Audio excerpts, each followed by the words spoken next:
आप देख रहे हैं न्यूज़ सर इंडिया और मैं हूं अरफाज अहमद आयंग। आज की खास मुलाकात में हमारे साथ मौजूद हैं wildlife warden Jambu zoo Amit Sharma ji. Sir स्वागत है आपका न्यूज़ सर इंडिया में। Thank you very much. Amit ji, अगर हम बात करें मांडा ज़ू की, 15 अगस्त के बाद आम लोगों का यहाँ पे आना जो है वो बंद हो जाएगा। अब आम जनता जो है जम्बू ज़ू की ओर जाएगी। क्या कुछ देखने को वहाँ पे मिलेगा आम जनता के लिए? देखिए, जो जम्बू ज़ू जब इनाग्रेट हुआ था तो हमने ये कोशिश की थी कि जो मांडा में जो स्पीशीज़ हैं वो सारी की सारी वहाँ पे शिफ्ट हो जाएं। तो हमने ज़ू इनाग्रेशन से पहले वो सारे एनिमल्स वहाँ पे शिफ्ट कर दिए हैं। जी। अब कुछ एनिमल्स वो हैं जो एक्चुअली बाहर से आने हैं, जैसे फॉर एग्जांपल आपका मार्श क्रोकोडाइल है, घड़ियाल है, ब्लैक बक है, लायन टाइगर और स्लॉथ बियर। ये कुछ स्पीशीज़ जो हैं बाहर से आनी है। तो हमारे पास इनके कुछ के अप्रूवल्स ऑलरेडी हमारे पास पड़े हैं, लेकिन हम लोग ट्रांसपोर्टेशन को लेकर थोड़े से एप्रीहेंसिव थे कि टेम्परेचर बहुत ज़्यादा था, ह्यूमिडिटी थी, तो एनिमल को शिफ्ट करना बड़ा रिस्की रहता है। तो सबसे पहले हमने सोचा था हम घड़ियाल लखनऊ से लाएंगे, लेकिन वहाँ से उन्होंने मेल किया कि वहाँ पे टेम्परेचर बहुत ज़्यादा है, तो हो सकता है मोर्टेलिटी हो जाए ट्रांसपोर्टेशन में। सो हम लोगों ने ये डिसाइड किया कि थोड़ा ये टेम्परेचर ठीक हो जाएगा अगस्त एंडिंग तक या मिड ऑफ सितंबर हम ये जो घड़ियाल आपका क्रोकोडाइल है या ब्लैक बक है, इनको हम वहाँ से शिफ्ट करने वाले हैं। तो मोस्ट प्रॉब्ली हम मान के चलते हैं कि बाई द एंड ऑफ सितंबर हमारे पास मैक्सिमम जानवर जो हमने बाहर से लाने थे हम वो ले आएंगे। जम्बू ज़ू की अगर हम बात करें, कितना एरिया है जिसमें वो जानवर जो है रखे जाएंगे? देखो, ओवरऑल एरिया तो 162 हेक्टेयर्स है, लेकिन ऑलमोस्ट 50% का जो एरिया जहाँ पे हम लोगों ने इंक्लोजर्स, पब्लिक एमिनिटीज़ है, पार्किंग है, ऑलमोस्ट वो 70 हेक्टेयर्स का हमने कवर किया है, जिसमें आपके पार्किंग है, रेस्टोरेंट्स हैं, कियोस्क आ जाते हैं, 17 एनिमल इंक्लोजर्स हैं जो ऑलरेडी बन चुके हैं और open to display for all के लिए खुले हुए हैं इस समय, वो देख सकते हैं वहाँ पे। जी। तो आम जनता जो वहाँ पे जा रही है, रेस्टोरेंट हो गए या बाकी सारी चीज़ें जो होगी, या जो वहाँ पे आप बैटरी ऑपरेटेड जो गाड़ियाँ हैं, तो क्या वो पूरी तरह से एक्टिव हैं वहाँ पे? देखिए, जहाँ तक तो हमारे पब्लिक एमिनिटीज़ की बात है, जैसे कियोस्क है वो चल रहा है, कैफेटेरिया चल रहा है, पब्लिक टॉयलेट्स चल रहे हैं। जो एक स्टार्टिंग में एक माइनर इशू आया था वो था बैटरी ऑपरेटेड व्हीकल्स का। उसमें भी मैं ये कहना चाहूँगा कि हुआ ये कि जैसे ही ज़ू खुला तो एकदम रश पड़ गया। मेरी सीटिंग कैपेसिटी जो एट अ टाइम एक गाड़ी जो है 5 घंटे चल सकती है, एट द मोस्ट 4 या 5 चक्कर लगाएगी वो। उसके बाद उसको चार्जिंग के लिए दोबारा से 5 घंटे लगते हैं। तो जब रश एक ही दम, जैसे किसी एक संडे में 4,500 आदमी आ गया, दूसरे संडे पे 6,000 आदमी आ गया, तो इतनी विज़िटर को इतने हम सीटिंग नहीं दे सकते बैटरी ऑपरेटेड व्हीकल पे। अब जैसे जो है डेली जो हमारे पास 600-700-800 बंदे आ रहे हैं, उनमें से हम मान के चलते हैं कि 1/4 के लगभग बैटरी ऑपरेटेड में जाना चाहते हैं। तो अभी तक तो उसके बाद कोई ऐसा इशू अभी तक हमारे सामने आया नहीं है। जो जाता है उसको गाड़ी मिल जाती है और वो बैटरी ऑपरेटेड में एंजॉय कर रहे हैं। तो उसके बाद दूसरा ये मैं ये कहूँगा लोगों से कि आप ज़ू में आ रहे हैं तो प्रेफर कीजिए आप पैदल चलें और हर एंक्लोजर पे खड़े होके जानवर को ढूंढना है आपने, क्योंकि हमने कोशिश की है कि जानवर को एक नेचुरलिस्टिक इन्वायरमेंट मिले।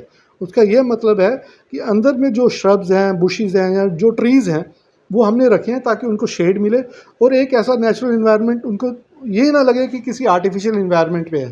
तो आप किसी भी एंक्लोजर के आगे खड़े होंगे, चाहे वो सांबर है, चाहे वो स्पॉटेड डियर है, यहाँ गोरल है, यहाँ हमारा ब्लैक आपका बार्किंग डियर है, इन एंक्लोजर्स पे खड़े हों, जानवर को ढूंढने की कोशिश करें। मतलब जितनी आसानी से मांडा ज़ू में आपको जानवर मिल जाता था, उतनी आसानी से वहाँ पे देखने को नहीं मिलते देखिए, हैं। मांडा ज़ू का और जम्बू ज़ू का यही एक डिफरेंस है कि मांडा ज़ू जो बना था उस टाइम सेंट्रल ज़ू अथॉरिटी की गाइडलाइंस नहीं थी, इसीलिए इसको वहाँ पे शिफ्ट किया गया ताकि एक एनिमल को जो है नेचुरलिस्टिक व्यू दिखे।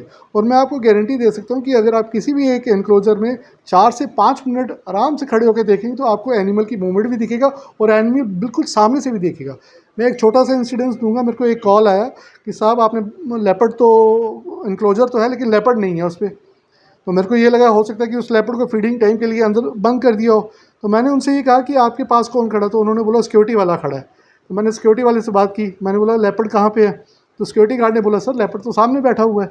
तो इसका मतलब ये है कि उस विजिटर ने पूरे ध्यान से नहीं देखा, क्योंकि जानवर भी कोशिश करता है कि वो जितना कैमोफ्लेज छुप के रहे उतना अच्छा रहे। तो कहने का मतलब ये है कि जब आप ज़ू में जाएँ, किसी भी ज़ू में जाएँ, थोड़ा टाइम दीजिए, इंक्लोजर के पास खड़े होकर जानवर को ढूंढिए कहाँ है। अदरवाइज़ ऐसे खुले में जानवर रखना तो आजकल सेंट्रल ज़ू अथॉरिटी की गाइडलाइंस पे भी फॉल नहीं करता है।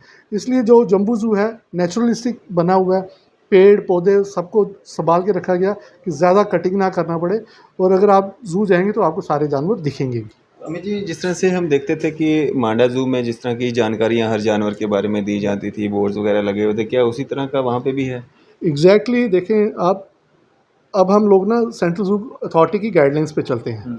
उनकी गाइडलाइंस के हिसाब से ही जो एनिमल की डिस्क्रिप्शन है वो भी उन्हीं की गाइडलाइन से बनी है। तो आप किसी भी एनक्लोजर के सामने खड़े हो जाएंगे तो उस एनिमल की पूरी डिटेल, उसका साइंटिफिक नेम, उसका हिंदी का नाम क्या है, एक एनिमल की एज कितनी होती है, ये क्या खाता है, और किस किस एरिया में किस क्लाइमेटिक कंडीशंस में वो जानवर मिलता है, उस टाइप के साइनेजेस सारे लगे हुए हैं हमारे। जी। अमित जी, नया जम्मू को क्या देखने को मिलेगा? क्रोकोडाइल या जो आपने एक दो जानवर के नाम लिए, उसके अलावा नया क्या देखने को मिलेगा जिसको देखने के लिए लोग उत्सुक हो सकें? देखिए मैं तो ये कहूँगा, हम लोगों ने तो, हमारे जम्मू में अभी तक क्रोकोडाइल नहीं है। एक था वो 4 साल मांडा में रहा, उसके बाद वो डेथ। अब जो आएंगे क्रोकोडाइल आ रहा है। घड़ियाल तो हमने कभी सोचा नहीं था कि जम्मू में कभी दिखेगा, घड़ियाल भी आ रहा है। टाइगर की एक्सपेक्टेशन है, लोगों को एक्सपेक्टेशन है कि टाइगर जल्दी से जल्दी आए। देखिए हमारा टाइगर का अप्रूवल के लिए सीजेड में किया हुआ है। जिस ज़ू से हमने लेना है, वेंडलूरू ज़ू से, उनसे हमारी बातचीत हो चुकी है। उन्होंने हमसे क्या लेना है, वो एक्सचेंज प्रोग्राम में वो सारी चीज़ें हो गई हैं। अब थोड़ा सा एक प्रोसीजरल है, उसको फॉलो कर रहे हैं, और लगता है कि सितंबर के एंड तक हमारे पास टाइगर तो 101% आ जाएगा। उसके अलावा ब्लैक बक, जो आपने सुना होगा, एक बड़ा फेमस केस हुआ था सलमान खान का, वो वाला ब्लैक बक भी आ रहे हैं, वाइट बक्स भी आ जाएंगे, ईमू, उसके बाद आपका पॉर्क्यूपाइन की हम और एडिशन कर रहे हैं, वो भी आ रहा है। उसके अलावा साथ में हमारे स्लॉथ बियर का प्रोसेस है, वो भी चल रहा है। और फाइनली जो लाइन, जिसको हम बबर शेर कहते हैं, उसका भी प्रोसेस है। हो सकता है लाइन आने में 15-20 दिन की ऊपर नीचे हो सकता है, लेकिन वो भी हमारा ऑन प्रोसेस है। जी।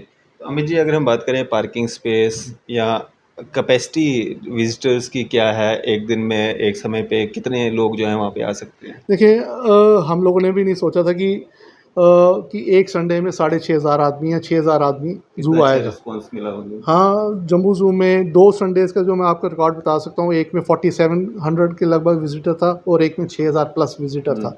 ऑन एन एवरेज जो, जब तक तो जून मई का जो मतलब कि इनिशियल ऑफ जून, जब टेम्परेचर ज़्यादा नहीं था, तो मेरा ऑन एन एवरेज 1000, 1100-1200 विज़िटर आ रहा था।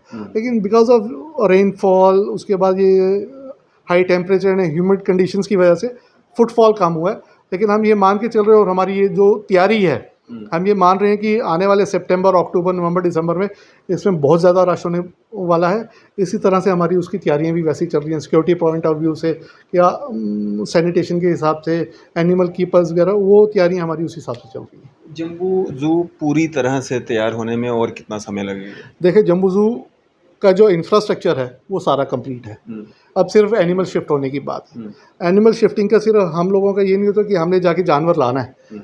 जहाँ से जानवर आना है वहाँ की क्लाइमेटिक कंडीशन क्या है, वहाँ जो हमने जानवर शिफ्ट करता है, क्या वो उस वीक, उस हफ्ते उसकी हेल्थ कंडीशन क्या है, वो भी मैटर करती चीज़ें। हम तो यहाँ से जाएंगे, हो सकता है वहाँ पे वो वहाँ का ज़ू अथॉरिटीज़ ये बोले कि आप 7-8 दिन वेट कर लीजिए। कई बार हेल्थ कंडीशन तो कभी भी किसी की भी अप डाउन हो सकती है। तो वो सारी चीज़ें मानते हुए ये मैं मानता हूँ कि by the end of September maximum जानवर हमारे जो बाहर से आने वो आ जाएंगे सर। सिक्योरिटी मेजर्स के हिसाब से क्या कुछ वहाँ पे जो हैं अपनाए जा रहे हैं ताकि कुछ इस तरह की घटना या कुछ वो ना हो?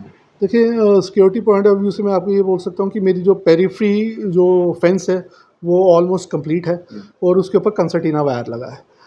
तो इनिशियल जो फर्स्ट लाइन ऑफ डिफेंस तो मेरा यही कह सकता हूँ, क्योंकि वो फेंसिंग है और उसके ऊपर कंसर्टीना है। सेकेंड लाइन ऑफ डिफेंस ये है कि मेरे सिक्योरिटी गार्ड्स जो ऑलरेडी आउटसोर्स्ड हैं, वो जो ऐसे पॉइंट्स हैं जहाँ पे हमें लगता है कि जहाँ से ट्रेसपासिंग हो सकती है, वहाँ पे हमने रखे हैं। और मेजर ये देखा जाता है कि जो एनक्लोजर है, एनक्लोजर सेफ़ होना चाहिए, और एनक्लोजर के बाहर जो विजिटर है वो सेफ़ होना चाहिए। तो उसके हिसाब से हमारे जो सिक्योरिटी गार्ड्स हैं वो काफ़ी हैं, और अब 2-2.5 महीने में वो काफ़ी ट्रेंड हो गए हैं। उनको पता चल गया कि एक ज़ू की क्या रिक्वायरमेंट है और ज़ू में आने वाले विजिटर को कैसे हैंडल करना है। अभी तक तो कोई ऐसा इशू हमारे पास आया नहीं है। उसके अलावा ऑलमोस्ट हमारे पास 47 के लगभग CCTV कैमरास लग चुके हैं। उसके साथ PTZ कैमरास भी हैं, और ये कैमरास ऐसे हैं जिसमें वन साइडेड आपका इवन वॉइस भी रिकॉर्ड होता है। जो विजिटर बात कर रहा है, क्या बात कर रहा है, दैट गेट्स ऑल्सो रिकॉर्डेड। मतलब कोई उस तरह की नीयत या गलत एक्टिविटी की सोच से कोई? देखिए ऑन स्पॉट तो हम ये कह सकते हैं कि अगर कोई आदमी एक्टिविटी कर रहा है तो कई बार होता है कि आप कैमरा पे मॉनिटर कर रहे हैं तो नहीं पता चलता है। लेकिन कोई अगर इंसिडेंस ऐसा होता है तो it gets recorded, then that is there will be record कि इस आदमी ने ये इंसिडेंस किया और उससे पहले वो क्या बातचीत कर रहा था, क्या सोच के वो अंदर गया, उससे क्यों एनिमल को डिस्टर्ब किया, वो सारा रिकॉर्ड हो जाएगा। दैट इज़ सीसीटीवी मॉनिटर्ड है। अंदर जानवर की क्या एक्टिविटी चल रहा है, उसका बिहेवियर क्या है, उसके खाने को टाइम पे मिल रहा है या नहीं मिल रहा है, वो भी कैमरा उसकी डेन में लगा हुआ है। That gets everything gets recorded. तो कोशिश तो ये है कि इसको फुल प्रूफ बनाया जाए। तो होप करते हैं कि कोई ऐसा इंसिडेंस ना हो। ना हो, बिल्कुल। तो अमित जी, जो पार्किंग स्पेस रखा गया है, तो पार्किंग का भी चार्ज किया जाएगा? और जो टिकट जो है वो कितनी रहेगी? और क्या जम्बू ज़ू कभी बंद भी होगा, जिस तरह से यहाँ पे माडा ज़ू मंगलवार के दिन बंद रहा करता था? देखिए जहाँ तक पार्किंग का सवाल है तो वो तो डिफरेंट कैटेगरीज है कि आपका बाइसाइकिल है 10 रुपये है, टू व्हीलर 20, कार का 40, फोर व्हीलर का, बस मिनी बस जो है वो 200 हो जाएगा। उसके अलावा ये है कि जो अडल्ट है उसका 80 रुपीज़ है, 12 साल से ऊपर का बच्चा है तो वो 40 रुपये है। स्कूल अगर प्राइवेट स्कूल है उसका 20 रुपीज़ है। जो गवर्नमेंट स्कूल का है, जहाँ जो गवर्नमेंट ऑपरेटेड स्कूल्स हैं उसका 10 रुपीज़ हमने टिकट रखा हुआ है। ये है सारा जो एक्सकर्शन पे आ रहे हैं जो एक्सकर्शन पे आ रहे हैं। और हमारी पार्किंग स्पेस तो मेरे को लगता नहीं है कि वो कभी भर पाएगी। इट्स ह्यूज पार्किंग एरिया है। पार्किंग जो एरिया हाँ, बहुत यस है। यस। तो क्या एक मैसेज रहेगा आपका आम जनता के लिए? देखिए बीइंग ए ज़ू ऑपरेटर मैं आपसे यही रिक्वेस्ट करूँगा कि आप अगर ज़ू आ रहे हैं तो थोड़ा टाइम निकाल के आइए, क्योंकि ज़ू विंडो शॉपिंग सॉर्ट नहीं होता कि आप मार्केट में गए, विंडोज़ पे लगे हैं, आपने शॉपिंग की और आगे। आपको एनिमल का बिहेवियर देखना है, आपने एनिमल को ध्यान से देखना है। लगभग कितना समय लेकर के चलना चाहिए? 2 घंटे, 3 देखो घंटे? मैं तो ये कहूँगा कि टिकट पे हम लोगों ने 4 घंटे का टाइम दिया हुआ है, यही सोच के कि आदमी जो आ रहा है वो चलेगा पैदल, कहीं पे रेस्टिंग प्लेस है वहाँ पे रेस्ट भी करेगा, कियोस्क हैं, पार्क्स हैं। आप जब फैमिली के साथ आ रहे हैं ये सोच के नहीं आए कि आप इसमें जानवर देखना है, आप ये सोच के आइए कि आपने एक ज़ू में जाके फैमिली के साथ टाइम स्पेंड करना है और साथ ही साथ आपने ज़ू भी देखना है, बच्चों को ज़ू का दिखाना है, इसकी कंजर्वेशन ज़ू क्यों बनता है, इसका बेसिक मोटिव एक ज़ू के पीछे क्या है, वो सारी चीज़ें बच्चों को आपको बताना ज़रूरी है। तो जो विज़िटर आ रहा है, क्या वो घर से बना बनाया खाना या कुछ इस तरह की चीज़ें ला सकता है? देखिए किसी भी ज़ू में आउटसाइड फूड जो है वो अलो नहीं किया जाता है। जो भी खाना है अंदर कियोस्क है, आप वहाँ पे खाइए। वो रीज़न उसका हम आपको बताते हैं क्या होता है। कई बार आप घर से कोई चीज़ लाते हैं, जैसे चना ले आए या कोई ऐसी चीज़ ले आए, आपने मोर हैं वहाँ पे, अभी रिसेंटली हमारे मोरों के आगे एग लेइंग हुआ था तो उन्होंने बच्चे हैं अब छोटे-छोटे। आप घर से चना लाए हैं, उसके ऊपर सॉल्ट लगा है, उसके ऊपर मिर्च लगा है, आप खुद तो खा रहे हैं, साथ में आप एनक्लोजर में भी फेंक रहे हैं। वो हो सकता है वो मोर के बच्चे ने दाना खाया और वो देयर इज़ ए प्रोबेबिलिटी उसकी मॉर्टेलिटी हो सकती है। कई चीज़ें ऐसी होती हैं कि आप तो खा रहे हैं, आपको इन्फेक्शन नहीं हो रहा, लेकिन आप वो जो वाइल्ड एनिमल है उसके लिए वो इन्फेक्शियस हो सकता है, उसके डाइजेस्टिव सिस्टम को या उसको अफेक्ट कर सकता है। इसीलिए किसी भी ज़ू में आउटसाइड फूड अलाउड नहीं होता। और दूसरा हमने ये भी ध्यान रखा है कि जो आदमी कियोस्क के पास बैठेगा, कियोस्क के जो वेंडर्स हैं उनको ये बोला गया है कि जो आपके पास बैठ के खाएगा वो यहीं पे आपके पेरिफेरी में ही खाएगा। ऐसा नहीं हो सकता कि किसी भी एनक्लोजर के सामने खड़े होके आप चिप्स का पैकेट खोल रहे हैं या कोई कोल्ड ड्रिंक का बॉटल खोल के वहीं पे फेंक रहे हैं। उस चीज़ को हम अवॉइड करने के लिए बाहर का आउटसाइड फूड जो है अलो नहीं कर रहे हैं। चलें, शुक्रिया हमारे से बातचीत करने के लिए। Right, thank you very much, thank you. तो ये थे हमारे साथ wildlife warden Jambu zoo Amit Sharma ji. सारी डिटेल्स आप तक शेयर कर दी गई हैं। आप जब भी जम्बू ज़ू जाएँ तो इन सब बातों का ख्याल रखें। इसी तरह की मज़ीद अपडेट्स के लिए आप देखते रहें न्यूज़ सैर इंडिया। मैं अरफाज अहमद डैंग, कैमरामैन शाहनवाज के साथ।